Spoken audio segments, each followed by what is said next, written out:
Hello, I'm Annika Holt, and I'm reading through the devotional book Maranatha by Ellen White. Today's reading is for February 25 on page 64, entitled Satan's Last Campaign. Little children, it is the last time, and as ye have heard that Antichrist shall come, even now are there many Antichrists, whereby we know that it is the last time. 1 John 2:18. The enemy is preparing for his last campaign against the church. He has so concealed himself from view that many can hardly believe that he exists, much less can they be convinced of his amazing activity and power. Man is Satan's captive and is naturally inclined to follow his suggestions and do his bidding. He has in himself no power to oppose effectual resistance to evil. It is only as Christ abides in him by living faith that man may venture to face so terrible a foe. Every other means of defense is utterly vain. It is only through Christ that Satan's power is limited.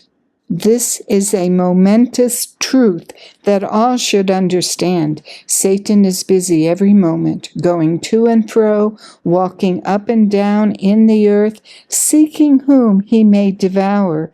But the earnest prayer of faith will baffle his strongest efforts. Satan hopes to involve the remnant people of God in the general ruin that is coming upon the earth. As the coming of Christ draws near, he will be more determined and decisive in his efforts to overthrow them. Men and women will arise professing to have some new light or some new revelation whose tendency is to unsettle faith in the old landmarks. Their doctrines will not bear the test of God's word, yet souls will be deceived. False reports will be circulated, and some will be taken in this snare.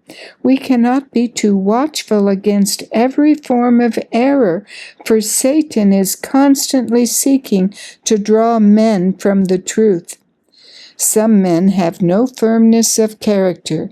They are like a ball of putty and can be pressed into any conceivable shape.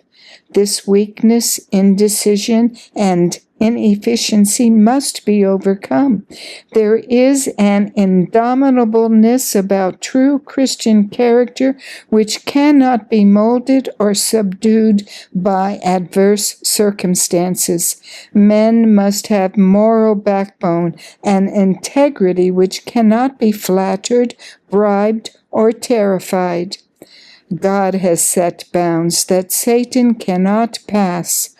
Our most holy faith is this barrier, and if we build ourselves up in the faith, we shall be safe in the keeping of the Mighty One. That ends our reading for today. We encourage you to return tomorrow when the topic will be Through Heaven's Gates.